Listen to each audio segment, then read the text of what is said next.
আসসালামু আলাইকুম প্রিয় শিক্ষার্থী বন্ধুরা। এই যে আমরা ৯ নম্বরের একটা সংখ্যা দেখতেছি, সংখ্যাটা বাইনারি। কিভাবে বুঝবো? ওই বেস দেখে, এখানে বেস 2 থাকলে বাইনারি সংখ্যা। বাইনারি সংখ্যা এর সাংখ্যিক হেক্সাডেসিমাল এর সমকক্ষ হেক্সাডেসিমালের সংখ্যা কোনটি? এই বাইনারি সংখ্যা থেকে নিচে 4টা হেক্সাডেসিমাল সংখ্যা দেওয়া আছে, কোনটা রাইট? খ নম্বরটা সঠিক। এই যে আমি একটা কথা বললাম যে এই বাইনারি সংখ্যাটার উত্তর খ নম্বর। এতটুকু জানার জন্য তোমার কিন্তু ভিডিও দেখা নয়, কারণ এতটুকু জানার জন্য তোমার টেস্ট পেপার গাইড বই দেখলেই দেখবে এই প্রশ্নটাও আছে, আবার এই উত্তরটাও দেওয়া আছে। তাহলে ভিডিও দেখার কারণ কি? ভিডিও দেখার কারণ হচ্ছে এই সংখ্যাটা এই বাইনারি থেকে এই হেক্সাডেসিমাল কি করে হলো। শুধু বাইনারি থেকে হেক্সাডেসিমাল নয়, বাইনারি থেকে অক্টালের কথাও বলা যেতে পারে। এখানে বলা হয়েছে যে হেক্সাডেসিমালের সংখ্যা কোনটি। যদি বলা হইতো যে অক্টাল সংখ্যা কোনটি, তাহলে 4টা অক্টাল সংখ্যা দেওয়া থাকতো।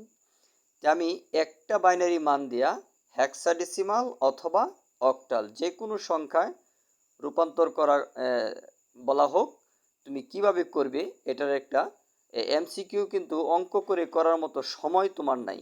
এই জন্য এরকম একটা সময় তোমাকে দেখাই দিব বা বুঝিয়ে দিব। এই নিয়মে করলে তোমার সময়ও কম লাগবে এবং তুমি যে কোনো বাইনারি থেকে শুধু এই বাইনারি এই সংখ্যাটা এখানে এরকমই না, প্রশ্নের মধ্যে হয়তো এই সংখ্যাটা না হয়ে অন্য সংখ্যাও হইতে পারে।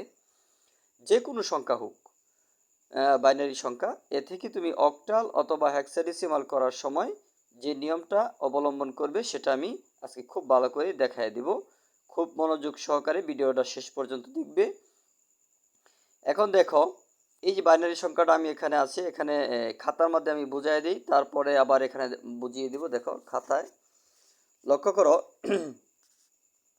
এই যে বাইনারি সংখ্যাটা লেখা আছে, বেস দেওয়া আছে, প্রশ্নবোধক চিহ্ন, হেক্সাডেসিমাল কত। এটা হলো বাইনারি থেকে হেক্সাডেসিমাল করা রূপান্তরের অঙ্ক করে যেভাবে করি। কিভাবে অঙ্ক করে করা কিন্তু তোমার হেক্সাডেসিমাল এমসিকিউতে সময় তোমার নাই এবং এতটুকু সময় তুমি পাবেও না। এই জন্য ভালো মেধার দরকার। অনেক স্টুডেন্ট আছে এই মেধা বা এইটুকু লেখাপড়া সারা বছর করেও না, তাদের জন্য আমি এই একটা পদ্ধতি দেখাই দিচ্ছি। ভিডিওটা ভালো করে বুঝে দেখে তারপরে ছাড়বে। দেখো, আমরা এই যে ভিডিওটা এই সংখ্যাটা নিলাম, এই সংখ্যাটা মনে রাখবি, এই বাইনারি থেকে যখন হেক্সাডেসিমাল করা হয় তখন 4 বিট করে সাজাতে হবে, আর বাইনারি থেকে যদি অক্টাল করা হয় তাহলে 3 বিট করে সাজাতে হবে। আমি এই যে বাইনারি থেকে যে অক্টালের সিস্টেমটা করে রাখা হয়েছে। এখন দেখো, এখানে এই বাইনারি সংখ্যাটা আমরা কি করব, হেক্সাডেসিমাল করব, তখন আমার 4 বিট। এই রেডিক্স পয়েন্ট থেকে ডান দিকে তুমি 4 বিট, আবার রেডিক্স পয়েন্ট থেকে বাম দিকে 4 বিট দিবে। এই রেডিক্স পয়েন্ট থেকে ডান দিকে 4 বিট, এখানে 2 বিট আছে, এই 2 বিট লিখলাম। সামনে এই যে দিক চিহ্ন যে দিকে, এই দিকে তোমার আরও 2টা জিরো অতিরিক্ত দিয়ে দিলাম। আবার এখানে দেখো, এই এই দিকটা তো 4 বিট আগেরই আছে, এই যে 4 বিট আগেরই আছে, এই 4 বিটে এই যে নিচে লিখলাম। ঠিক আছে, যদি এখানে তোমার 4 বিটের 1 বিট কম হইতো তাহলে এই দিক চিহ্ন যেদিকে এইদিকে তোমার একটা জিরো দিয়ে 4 বিট পুরা করতে হইতো। আচ্ছা, এত লম্বা সময় লেকচার বোঝানো কিন্তু তোমার এমসিকিউ এর সময় নাই। এই কথাগুলো তোমার মনে রাখতে হবে। এই জন্য আমি একটু সময় বেশি দিয়ে হলেও বোঝাচ্ছি, ভালো করে লক্ষ্য করো। তাহলে অবশ্যই মনে রাখবে, হেক্সাডেসিমাল করার সময় রেডিক্স পয়েন্ট থেকে ডানে, রেডিক্স পয়েন্ট থেকে বামে, অক্টাল করার সময় একই নিয়ম, রেডিক্স পয়েন্ট থেকে ডানে বামে বিট সাজানোর নিয়ম। তবে হেক্সাডেসিমাল করার সময় 4 বিট, অক্টাল করার সময় 3 বিট, এই কথাটা মনে রাখতে হবে। এখন এই যে আমি এই দিকে 4 বিট হলো, 4 বিট থেকে দেখো আমি এই যে 12 পাইলাম। কিভাবে 12 হইলো? এই যে এখানে কিন্তু আমরা এই যে একটা সূত্র আছে, মনে আছে কিনা তোমাদের? দেখো, আমি সংখ্যা পদ্ধতির ভিডিওর মধ্যে এগুলো দেখানো আছে। এই যে 1 এর ডবল 2, 2 এর ডবল 4, 4 এর ডবল 8, 8 এর ডবল 16। এই সংখ্যাগুলো দিয়ে বাইনারি যে কোনো সংখ্যা মান বের করা যায়। তাহলে আমরা এই জায়গার মধ্যে মনে মনে এই যে এই যে 1 2 4 8 এগুলো আমরা লিখবো, এই যে মনে মনে এখানে লিখবো। ধরো এখানে আমি 1 লিখলাম, এখানে 1 লিখলাম, এখানে 2 লিখলাম, এখানে 4 লিখলাম, এখানে 8 লিখলাম। এখানে কিন্তু আমি যে ধরো এইভাবে এই যে 1 2 এরকম 4, এই যে 4 অথবা 8, এই লেখাগুলো কিন্তু আমরা এবার লিখে যদি করি তাহলে তো একদম বোকামি হয়ে গেল না, এরকম না। আমরা মনে মনে একটু লিখতে পারবো না, এখানে 1 2 4 8 এভাবে লিখবো, মনে মনে লিখবো, এভাবে বাস্তবে লিখবে না তোমরা, ঠিক আছে? তো এভাবে লিখে তখন আমরা দেখো জিরোর গড়গুলো বাদ, এই যে 1 2 এগুলো বাদ, ওয়ানের যে গড়গুলো আছে এইগুলো আমরা যোগ করে নিব। এই যে 8 আর 4 যোগ করো, কত হয়? 12। এই যে আমরা 12 পেলাম। যারা এই ধরনের সংখ্যা পদ্ধতির সম্পর্কে জ্ঞান নাই তারাও এই ভিডিওগুলো খুব ভালো করে দেখলে বুঝতে পারবে। দেখো এই যে 12 পেলাম, এই যে 4, এই এই যে 4 আর 8, এই দুইটা সংখ্যা যোগ করলে কত হয়? 12। 12-র মান সি, এই হলো আরেকটা জ্বালা। এই 12 মান সি কি করে হইল? এই যারা এই ধরনের অঙ্কগুলোতে অমনোযোগী বা এগুলা করো নাই, বুঝতে সমস্যা হয়, তাদের জন্য একদম কঠিন হার্ড মনে হচ্ছে। তবে আরেকটু সহজ করে দিচ্ছি, তুমি হাতের অঙ্গন এইভাবে গুনবে। তুমি 10 এখান থেকে শুরু করবে, মনে রাখবে কিন্তু এখানে 10 11 12, ঠিক 10 কিন্তু এখান থেকে শুরু করবে। 10 11 12, এই 12-র মধ্যে তুমি আবার আবার এর থেকে শুরু করবে, এ বি সি। তাহলে এই যে দেখো 10 11 12, এখান থেকে এ বি সি, এখানে 12 ঘরে কত আসলো? সি। এই জন্য 12-র মান, এই দেখো এই যে 12-র মান এই যে সি ব্র্যাকেট দিয়ে লিখে রাখলাম।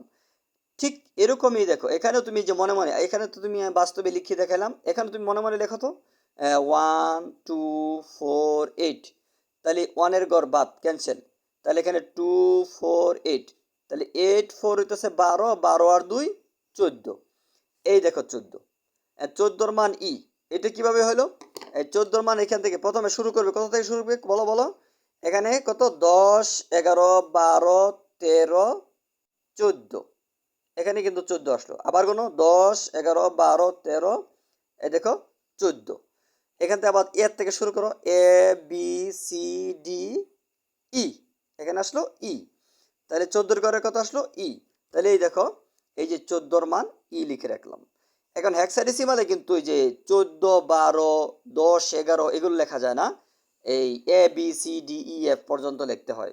এই জন্য ই, এই যে রেডিক্স পয়েন্ট সোজা আছে, এই জায়গায় রেডিক্স পয়েন্ট, এই যে জায়গায়, এই যে জায়গায় রেডিক্স পয়েন্ট, এই যে E for radix point C, এই দুইটা মানই পাইলাম। এই জন্য যে সুতরাং ই সি। ঠিক এখানে দেখো আনসার, এই যে এখানে দেখো আনসার, এই যে খ নম্বরে ই রেডিক্স পয়েন্ট সি। তো এখন আমি যদি বলতাম এই যে 9 নম্বরে এটার সঠিক উত্তর হলো খ নম্বর, এরকম বলে দিলে তো এমসিকিউ 1000টা এখন দেখানো যেত, সমানে দেখাইতে পারতাম। কিগুলো তো তোমার মেন গাইড বই আছে, তাহলে ভিডিও কেন? এই জন্য আমি খুব ভালো করে বুঝলাম। এখন দেখো অক্টালটা, দেখো অক্টালটা, এই যে অক্টাল সংখ্যাটা তুমি এই যে কি বাইনারি থেকে অক্টাল কিভাবে করবে, ঠিক সেম একই নিয়ম। রেডিক্স পয়েন্ট থেকে তুমি এই যে ডান দিকে 3 বিট নিবে এবং বাম দিকে 3 বিট নিবে। তাহলে এই যে এখানে যে 2 বিট আছে, এই যে 2 বিট, তাহলে এই দিক চিহ্ন যেদিকে এদিকে একটা জিরো দিলাম। আবার এই যে দেখো বাম দিকে এই যে এখানে আছে কত?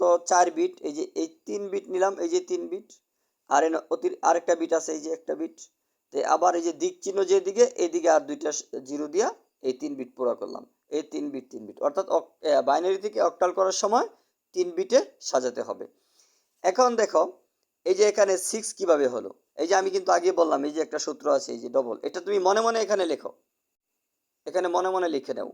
হ্যাঁ, 1 2 4, তাহলে 4 আর 2 কত? 6, এই যে 6, জিরো কর বাদ, তাহলে এটা যদি 6 হয় তাহলে এটা হচ্ছে 6, এই যে এটাও 6, আর রেডিক্স পয়েন্ট সোজা রেডিক্স পয়েন্ট।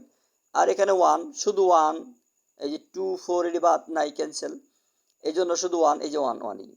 তাহলে এখানে 1 আর এই যে 6 রেডিক্স পয়েন্ট 6, এই হলো অক্টাল হয়ে গেল। তাহলে তোমার এখানে প্রশ্নটা কিন্তু বলা হয়েছে যে এই বাইনারি এর সমকক্ষ হেক্সাডেসিমাল সংখ্যা কোনটি? যদি বলা হয়তো অক্টাল সংখ্যা কোনটি, তাহলে তুমি এই যেভাবে এই বিট করে বোঝানো হলো। এটা তো তোমার খাতায় দেখানো হলো, কিন্তু খাতা কলম তো আর তুমি এমসিকিউ এর মধ্যে ব্যবহার করতে পারবে না। তোমার তো এই জায়গার মধ্যে তোমাকে আনসার করতে হবে। তো এইখানে কিভাবে করবে? এখানে কিন্তু এই যে দেখো, যেহেতু আমরা হেক্সাডেসিমাল করব, তখন তুমি এই রেডিক্স পয়েন্ট থেকে যে এই ডান দিকে তুমি 4 বিট করে নাও।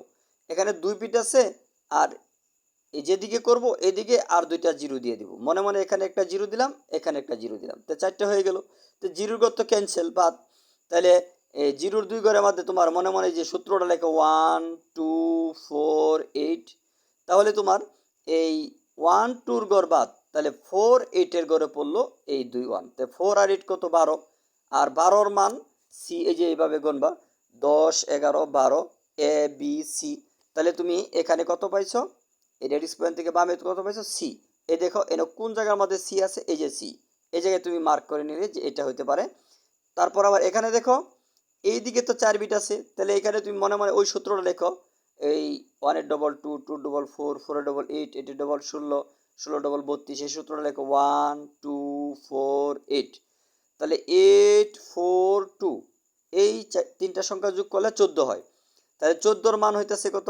এই যে 10 11 12 13 14, এ বি সি ডি ই। তাহলে ই পাইতেছি। তাহলে আমরা এই যে দেখো এই বাম দিকে যে ই পাইলাম, তারপর রেডিক্স পয়েন্ট সি, এইটা মিলে গেছে। তো এখান থেকে এইভাবে তোমাকে এই এমসিকিউ বের করতে হবে। অক্টালের সময় ঠিক একইভাবে এদিকে তুমি 3 বিট সাজাবে, এদিক দাও এই যে এই 3 বিট নিবে, আর এ 1 আছে আরেকটা বেশি, এটার জন্য আরেকটা এই যে আরো 2টা জিরো নিবে মনে মনে নিয়া, তারপর ওই যে সূত্রটা ব্যবহার করে তারপর হিসাব করে বের করতে হবে। যদি এতটুকু না পারো তার কি করবে বলো? ঠিক আছে।